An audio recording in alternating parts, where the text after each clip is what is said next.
Okay, we got it working, we're rolling. Okay. So, This is you all set? Not too nervous? No. Okay. No, it's all cool. Okay, good. I got my head straight. Yeah. Got all that pressure done with today, eh? It all went pretty good? Yeah. Okay. Yeah, still battle fears, but that's normal, I guess. That's All right. what my counselor said. Okay. So, as you know, like, you talked to your lawyer today and you dealt it all, and he told you to come here and provide a statement for everything that happened, right? Mm-hmm. Okay, so that's what I want to do today, is to take a statement, and basically what I want is we're going to cover from, you know, from the point that you guys decided that you were going to go and get the kids, right? Okay. So that's where we'll start from there, and if there's something that's led up to that point or something you want to talk about, that's fine. Okay. But that's all we want to know. We want to know, how did you guys come to this conclusion? Your part of the file is all done, you know that, right? Yeah. You've done your bit and it's finished and dealt with in the court. So there's nothing that you're going to say now that's going to jeopardize that. Just so you don't have to worry about holding back stuff because I didn't mention that in court, now that could change things. You're done. Okay. Whatever happened to you today is finished. Okay, so you don't have to worry about what you tell me. Okay? Okay. All right, so I'm going to say a little blurb here now. We start the formal part of the statement. Okay. Okay, so today's date is March the 8th, 2013. The time is 4:24 hours p.m. It's in regards to file 2013-31. It's the statement of Carrie Rupf. What's your date of birth, Carrie? July 8th, 1975. Okay. So, Carrie, what I want to know, you and Frank were obviously charged with there was an attempted abduction, contrary to a court order, attempted abduction of somebody under 14, and disobeying a court order. That all happened on January 23rd, 2013, right? Yes. And I know you've been through court on it already, and your part is finished. But what I would like you to tell me is what happened that led up to the day, or the events on that day, January 23rd, when you were going to the daycare to get your kids. So just tell me how that happened. Like, can I go back from before that date? Yep, you start where you think it all started to happen. That's where you start. I need a calendar. Well, just roughly. Roughly? Yeah. January 23rd. Roughly around January 20th or so. Frank was going on and on about how I have to get my kids home. And there was a lot of yelling. Just drilling, like I had to do it. I felt like I had to do it and do this for him to shut him up. At that moment, when he was yelling at me,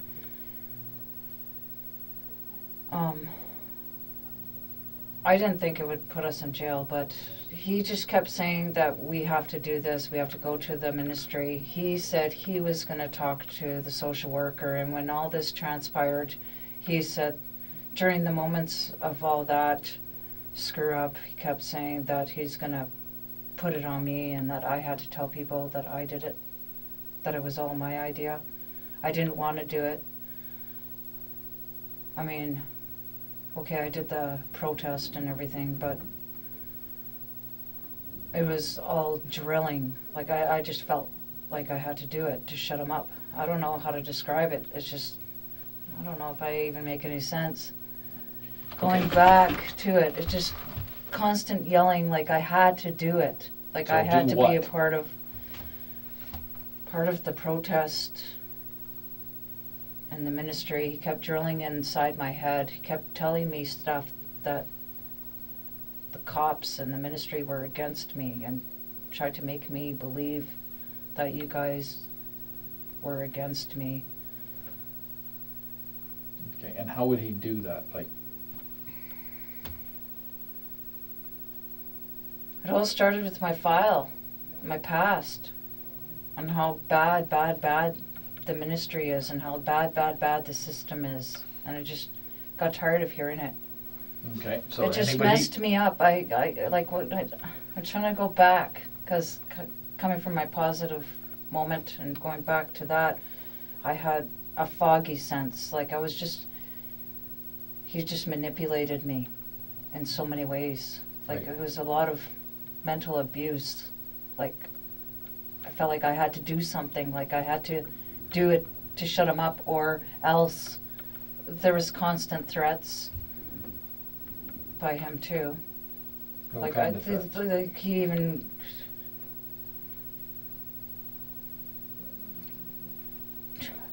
just constant threats that if I didn't do something, if I didn't do what he said, I took it as a threat, that because he was so much in my face and overpowering over top of me, that I felt that if I didn't do something, he would attack me. Okay. I don't know, like he was physical with me recently. I didn't tell anybody. He grabbed me and was constantly physical with me, like rough, like grabbed me. I just came from the bathroom and he just threw me on the floor in the hallway. I'll never forget that. It all had to do with the file. It had to do with me reporting him to you guys in the first place, and Okay. about him being a mercenary. That too got to me. I felt threatened. I felt that if I didn't do what he said, that he would harm me. That's all. Okay. So, at some point, there was a plan to He said we were get your children. So Yeah. how did that plan come about? He said after he started going after Jesse, he said we're going to get the kids, and that's how it started, in the parking lot at the ministry office. Is this while you were protesting or after? No, that was after. That was like that day we went to go see Jesse. So I guess it happened when? The 22nd? 23rd is when When you went to yeah, get so the it kids. was the 23rd. Yeah, that's when it transpired, was in the parking lot after we saw Jesse. Okay, so you He went to said Jesse we're- on that day, right? Yeah, On the I didn't- 23rd in the morning, you guys went to see Jesse, right? Yeah, he did most of the Okay. talking. And Whose idea was it to go there? his. And why were you going to go there? What did he tell you? He told me I had to go get the kids. So Kept you- insisting that I had to go do it. I didn't want to do it. I said, if we go over there, I'm going to get arrested. You're going to get arrested. We're going to go to jail. But then he made me believe that we weren't going to. That I wasn't going to go to jail.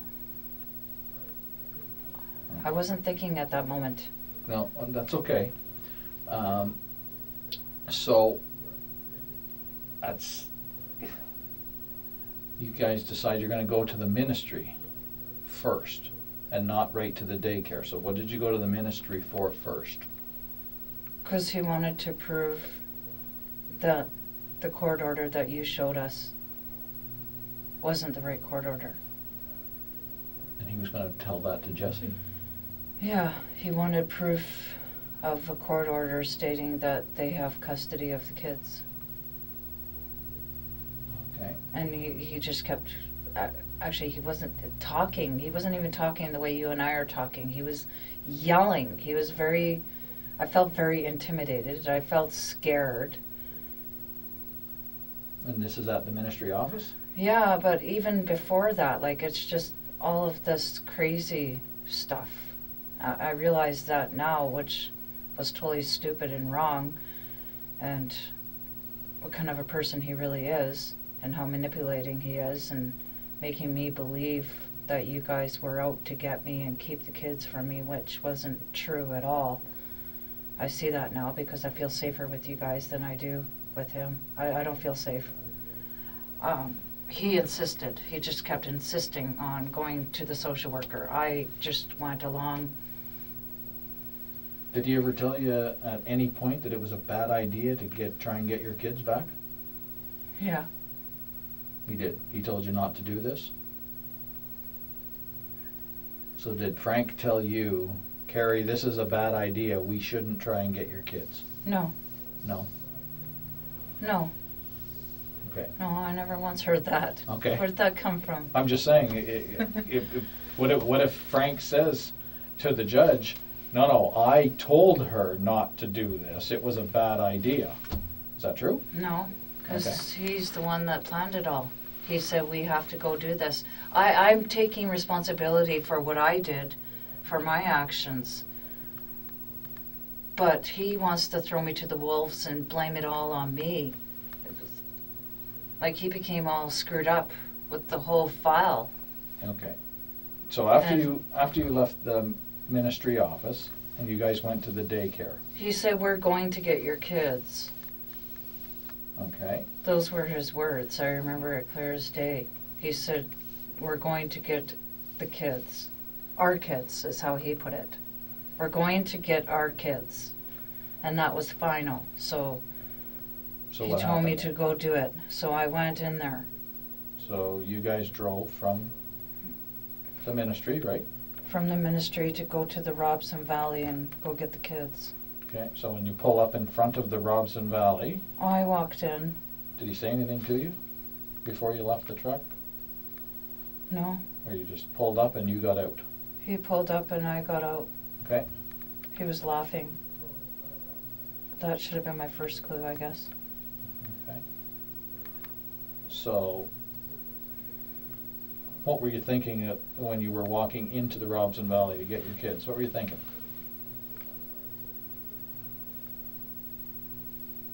At that moment, I was thinking that I could get the kids. I thought I could try. But then at the same time, my gut was telling me this is bad, I could go to jail. That's all that kept on going in my head. But I just wanted him to shut up. Okay. Because he was constantly drilling and the threats and making me feel intimidated and scared and making me believe or wanting to believe that I'm getting my kids home. And I know now, because of what I've been through being away from Frank, that my kids are coming home and that I've got good people working with me, not against me. And if I would have stayed with him, I would have been jail, have a criminal record. I couldn't move on with my life. Okay. When you left the Robson Valley and got back into Frank's truck, what did he say anything to you? He just pretty much said, now it looks good on us, you're going to get your kids home, you watch. That's all he said. I wonder why you say that now. That looks good. I don't know. Well, I could see now. He's got a sick head, but I don't know. I didn't think anything of it too much. He just kept throwing the court papers in my face, trying to make me believe that it wasn't the right court papers. I guess that's what got me. Okay, so he had you convinced that that court order wasn't real? Yeah, at that moment. Okay. But I know now it's a real court order. I mean, I woke up being in jail. It scared the shit out of me. So now you know. You're not kidding. Told you it was real. Don't break it. I know. At that moment, I was so screwed up. Okay. But it was the verbal. It's what he does to me verbally. I don't know what else to say or how to say it. It's his threats, his verbal threats. It's intimidating. Yeah. Yeah, okay. So I'm curious. I'm just curious, like if you... we heard today in court he was gonna call you as a witness, right? So how would that make you feel if he started to question you about stuff? I would shake. Yeah, Like I had a hard time calming down just with him, his presence being in there. yeah, okay. His name, everything about him, as you could tell, it makes me tense in here. It makes my chest tight. Okay. Yeah, you have like a physical reaction around him, right? Yeah, okay. Do you think if he called you to court to be a witness, do you think you could testify? Like, would it be that scary? Do you think you could do it, or I don't know. you'd have everybody in the courtroom around you anyway, right? You know he couldn't hurt you. Yeah. Right. Yeah. Yeah. But I have a hard time speaking Oh, no. because of his intimidation and the way he talks. Yeah. And how loud he is and how, yeah, I don't know. I'd have to see when I get there. Yeah, and you have to know also in your own mind, you have to know that the judge would not allow him to badger you or hover over you or anything like that. He would stay on the far side of the room and ask you monotone questions, right? He can't like put any inflection that he's insinuating a threat or Well, he wants to blame me for everything. Right. He wants me to be a witness for him. Right. And The only thing I could witness is the fact that it was planned and orchestrated before we went to the office because he insisted that's what's going to happen and that's what we have to do. Right, and that was him that planned it, not you. Yeah. Okay. I didn't want to do it, but I did it because I wanted to shut him up and get him off my back. Okay. Okay, I think that's what we wanted to find out today is obviously there was this plan that you guys had and you acted on it, and my curiosity is okay, who made the plan? Why did you guys act on it after I had told you that it was a real court order? And I thought I convinced you that day that I gave you the copy of it. So I'm just curious that okay, but you still went ahead and did it. So I was just curious whose idea was that and what was the planning behind that? And obviously you said it was Frank. Yeah? Yes. Okay. All right, so tell me just a little bit, since you've had this no contact with Frank, how have you been doing? How do you feel? How's your life been going? My life's been going great. I feel positive. I feel better as a woman as a whole, like I've ever felt in my whole entire life. I've never felt this way ever. I've never felt this good. Good. Good for you. I could hold my head high. I still battle fears with Frank, of course, but I'll deal with that in due time with my counselor. But besides that, overall, I could think, I could do things that I couldn't do before. I feel good about myself. Okay. Excellent. I don't feel so sickly either, actually. I just wanted to say that. I felt so deprived when I was with him, meaning health-wise, sick. Okay. Okay. If that makes any sense. Yeah, I mean, it does. You're eating well now and you're sleeping well, and you know, that's a big health concerns, right? You gotta eat and you gotta sleep. Otherwise, you get all messed up. Okay, I don't have anything else to ask you. Is there anything you want to add? No, that's it. Excellent. Okay. Okay, we'll say our interview is complete at 4:41 p.m. hours on March the 8th, 2013, as witnessed by Corporal Kennedy and Carrie Rupf. Okay, I'll just go stop the tape. Do you think they will ask me to stand? I don't know. Is this good enough? Is what good enough? Was that good enough? The statement? What I said? Oh, it's fantastic. Yeah, hang on just a sec. I'll be right back. Okay.